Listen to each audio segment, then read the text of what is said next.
Good morning, Kabok. Hindi tayo makapunta ron. Dahil yung kanina, yung container na yan, galing yan sa ibang lugar. Sinusundan ko yung kanina kasi hindi niya alam yung location dito. I-unload na yung laman ng container. Yan, galing sa amin yan. Dito tayo sa trucks.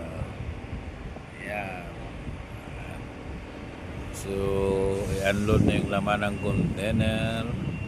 So, mamaya alis na tayo. Hindi tayo makapunta doon dahil wala tayong PPA. Ito yung trucks. Ito yung tawag na workshop yata nila to.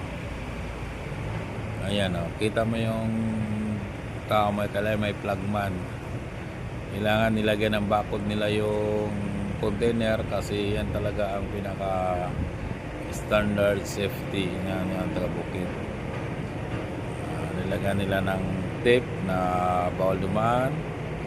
Ayan yung forklift operator. Yan, binuksan na yung container. So taga-bukid, ito na yun. Ang init dito sa labas. Punta tayo sa loob ng sasakyan.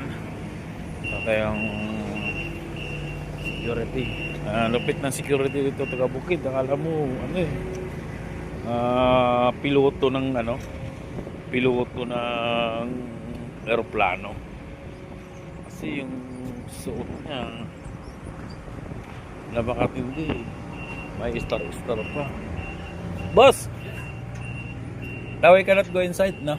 I will wait there outside. Tell him, the guy when he come. Just wait inside the vehicle. I wait outside the car. Okay, thank you.